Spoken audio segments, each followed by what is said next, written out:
Hey everybody, welcome back and good morning. Hope you guys had an amazing weekend. I had a lot of fun celebrating birthdays and enjoying time with friends. Today we're talking about not about fun, but about business ownership, and the two are not mutually exclusive necessarily, but uh, yeah, it's not always fun. But is business ownership really right for you? And that's a really key question to ask.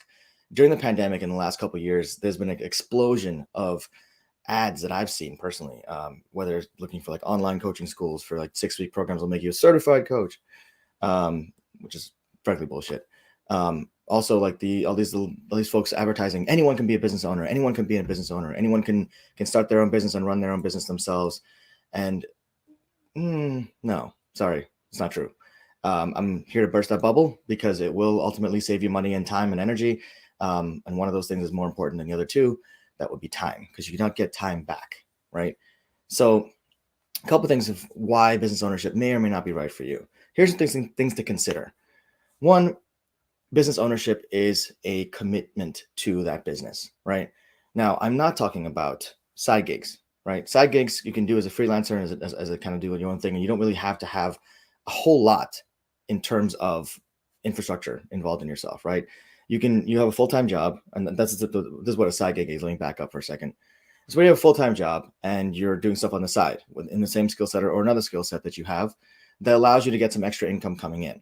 You're not dependent on this income for your life or for your livelihood or for your mortgage or anything that actually, could default for you. This is extra money on the side to just play around with or to put in savings or whatever you want to do with it, right? The point is you have a full-time gig already that's paying your bills, that you're not dependent on this money. That's what a side gig is. That's a freelancing situation when you don't really have to worry about money, and this is something you're doing maybe to build up over time, right? Now, that you can absolutely turn into a full-time business if you choose to do so, right? If you get enough clients, you get busy enough on that side gig in that freelance world, you can absolutely say, you know what, I'm really enjoying this work and I want to turn it into a full-time job. Or a full-time business. I'm glad I said that because that's a good distinction to make for you, right? Being a full-time job employee does not qualify you to be a business owner. I'll just throw that out there right now. As a full-time employee, you're working 40 hours a week, 50 hours a week, sometimes, in jobs that are really demanding, 60, 70 hours a week. But it's not just about the hours you're putting in. It's also what you're doing with that time, with those hours in general. As a business owner, you are responsible for everything, right? You're responsible for business development. You're responsible for marketing. You're responsible for actually performing the services. You're responsible for all the back end and admin stuff you have to do. You're responsible for getting all the legal stuff and all the compliance stuff out of the way. You're responsible for all the paperwork, all the contracts. You're responsible for negotiating with clients, dealing with client issues, right? Those are all things that all come under the purview of the business owner. Now, just because you're the business owner doesn't mean you have to do those things yourself. It just means you're responsible for them ultimately because the buck stops with you. As an employee, you have the freedom to just focus on one thing that you're doing. You have one set of things, one role, let's put it that way, right? You have one role to focus on where you have responsibilities and you have things that are in your purview and things that are outside of your purview, right? Things break, your computer doesn't work anymore, you call IT support, you figure that out, right? There's someone on premises or at least involved in the company who can help you with that. When you're a business owner, you have to find trusted vendors yourself, figure out what makes sense for you. Or if you're good enough to at it yourself, you can try to twiddle with it and see what happens. That's what I'm talking about in terms of what that looks like, the difference between those two things. That's one difference. And it's a very important one. You're wearing a lot more hats as a business owner, especially when you're starting out. Now, let's say you have enough capital to outsource these things, which you absolutely should when you have the time when you have the resources to outsource, right? Once you find trusted vendors, once you have enough capital coming in, you can absolutely outsource anything you're not good at, like IT, like legal. Legal is one of the first things you need to outsource, honestly, to make sure you're in compliance, right? So you want to outsource those things that you don't have a skill set in. Bookkeeping, taxes, outsource and that's gonna be different for everybody, right? Some people have that skill set and they want to do it themselves. Some people don't have that skill set. And it's better to outsource as soon as you can to get that off your plate. 1, 2, conserve energy. 3, conserve time. And 4, do it right. Because those are the key things you don't want to risk doing wrong, especially with the IRS. So that's the other consideration, right? Is that you don't have all these people that you can depend on off the bat right there. Now, time-wise, scope of work-wise, you're doing all these different things. You're spending a lot of your time on the business.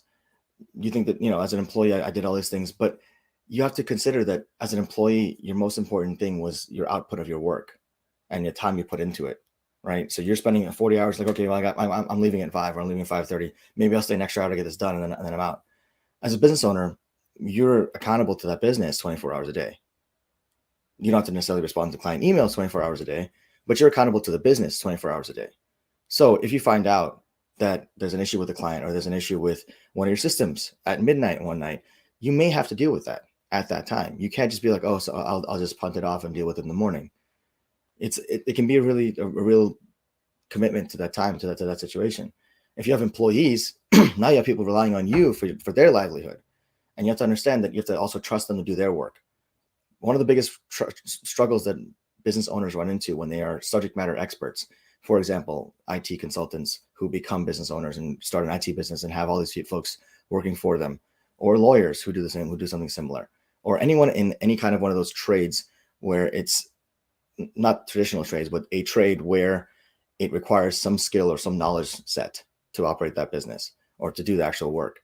One of the hardest things to do is to scale up, right? And what I mean by that is getting yourself out of the business, out of delivery of the services, and focusing on the overall business.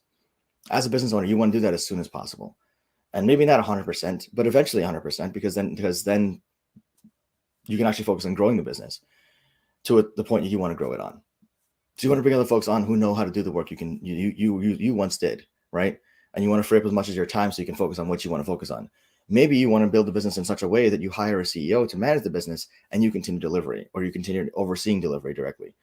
But no matter what that situation is, you have to understand that at a certain point, you have to give up some control of the business, some control of, not on the legal or shareholder side, but on the actual delivery side. Because if you're sitting there delivering all the services all the time, you're still in the thick of it. You can't really focus on the big picture of the business. You don't have the time. You don't have the energy, because you're so wiped out from doing all the different work that needs to happen for the delivery of the business. A lot of business owners fall into this trap, and these are things that not everyone's really great at. The other part that people don't necessarily talk about either is networking, or really trying to master your network. Now, all these folks are promising these online-only businesses. You just kind of set and forget. Let me destroy that bubble real quick. There's no such thing as set and forget in business, okay? Anytime you set and forget, it's only going to last a period of time. Now, it may last 6 months or a year. Sure, that those online businesses can work sometimes, right? If there's a trend that lasts that long. But the thing about online trends, especially nowadays, is people have a really, really, really short-term memory. So when you're talking about selling a certain particular thing, or if you have an online business that does a certain service, that service is only going to be valid or relevant for a certain period of time. And if you're not continuously in the thick of things, finding out what's relevant now, what's coming up, what are the trends that are happening right now, that business is going to be invalidated very quickly. And you will have spent that money to build that business for what? Because you'll be behind the curve really quickly. Unless you're sitting there innovating, trying to figure out what the next step is, what's the next trend going to be, where do I need to go next, you're really going to be wasting a lot of time and energy setting up that business for the first time, because you're going to be behind the 8 ball after that. Now, the people who did it successfully, if you notice, they're also the ones selling you the courses, right? So part of their whole business model of success, which they don't really show their financial statements for good reason, which is fair, but part of that is selling that business to you, right? They're great in marketing. They're really great at marketing and sales, right? They may not know what the heck they're talking about, but they're great at marketing and sales. So they appear to be really great coaches or really great trainers or really successful business people, right? Well, guess what? Those 1,000 people who paid $7,000 or $8,000 for their course just made them successful business people, whether they were before or not. They are now successful because of you. So keep that in mind and think about that from that point of view for a second before you understand and make the mistake of saying, I'm going to invest all my money or everything that I have into this online business that I can just set and forget. Because there is no such thing as set and forget in business. Okay, you're always got to have your ear to the floor, figuring out what's coming down the pipeline next, right? What are the next trends? What do I need to start advancing? And if you care about your field, frankly, you want to be advancing your field. You want to be pushing the envelope forward. You want to always be getting better and better, right? And improving your skills, improving your business's reputation, and helping your clients better and better over time. Because those client testimonials, that change you're making in that field is going to be impactful over time. In the coaching field, for example, I really want to understand that building this thing up for me is not only just building my business, it's also building the coaching field, right? And I think it's amazing. Yeah, Stephanie, thanks, Stephanie, for commenting that. Absolutely. As a franchise coach, constantly emphasize that you get a system, but you still have to put in the time. Thanks for the reminder. Absolutely. I mean, Action Coach is one example. I'm not saying good or bad about them, but they have a system, right? Sandler also has a system. These are companies that are really, really popular, and they have systems that they give you. They're franchises, right? But that also doesn't mean that you just set the franchise and they're okay, I'm done. Win, game over. What it means is you're implementing that system. Now it's your responsibility to make sure that survives. Your responsibility to take that forward and work into that, put work into it, put time and energy into that, and keep advancing that field, keep advancing that business. If you don't, it will eventually go away. It's not going to be successful long term unless you actually invest the time and energy in that. Thanks for the reminder, Stephanie. I really appreciate that. So don't think that just by buying a franchise, that's another thing people tell people, like, oh, just buy the system and you're good. Buy this franchise, you'll be great. It's set and forget. I want you to get the idea of set and forget out of your head. Okay, this is not a thermostat. All right, it's a business. All right, it's not going to operate with if then else rules. This is constantly changing. The whole market's constantly changing. The world of marketing is constantly changing. Look at the last 5 years in marketing trends, and on whether just social media. If you want to pick one social media platform, Facebook, Instagram, LinkedIn, TikTok, for God's sake, right? Any one of those, pick any one of those, and you'll see how crazy the trends have been changing over the last 5 years. We don't always see it, but the marketers see it. The folks who run those companies see it. There's a reason that they make these little small changes that we don't necessarily notice in the moment. Why do they go from a timeline, which was obviously time-based, to now the news feed, right? That was a choice. It was a conscious choice. And those are the kind of things, getting ahead of the curve, setting the curve sometimes. These are what these companies are paying, getting paid big bucks for.